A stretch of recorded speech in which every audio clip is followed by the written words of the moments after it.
One of the things I've been chatting with groups about over the past month has been this concept around tolerance or the word tolerance.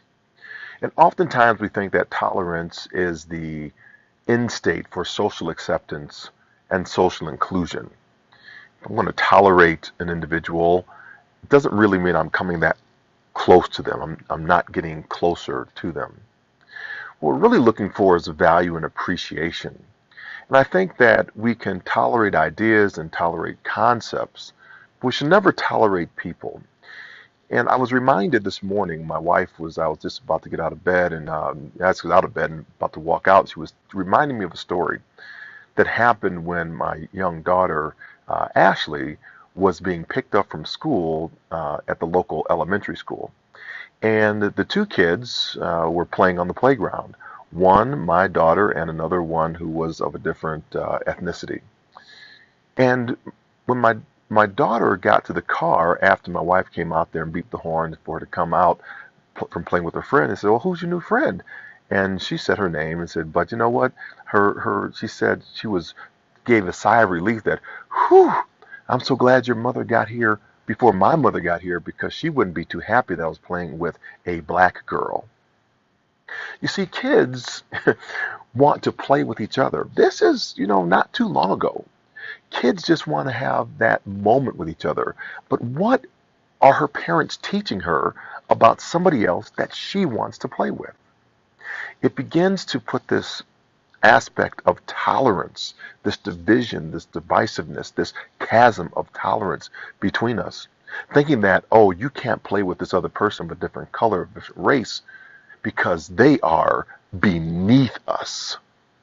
When in actuality, in the military, in a foxhole, with someone shooting at you, I guarantee it, you do not care what color someone is, what race they're from. All you care about is if they're going to lock and load that weapon and have your back so that you all come home. I think that's where we break down in our society right now. We are tolerating each other and not valuing and appreciating what everybody else brings to the table.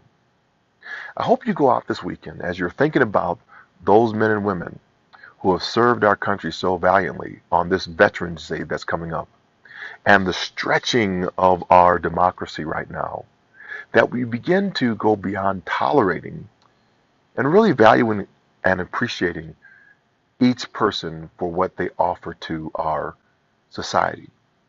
What do I mean by that? We have this huge conversation, debate that's going on right now, kneeling before the flag, standing up to the national anthem. In actuality, our democracy and our flag is stretching. It's stretched from 13 colonies to 50 states.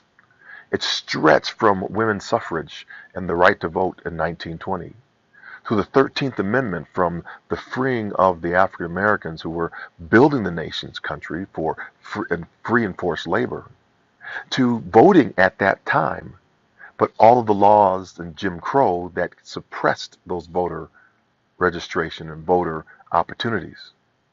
It stretches when a red tail serving in World War II can do valiant work and fight for his or her country and come home and be lynched in their military uniform.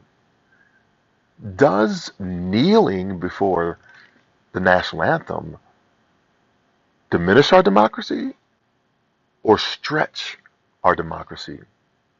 That's something that I think we all have to take in consideration the next time we think about either tolerating or appreciating our fellow man. Thanks so much for listening. My name is John Register. Go forth, inspire your world, and thank a veteran this weekend.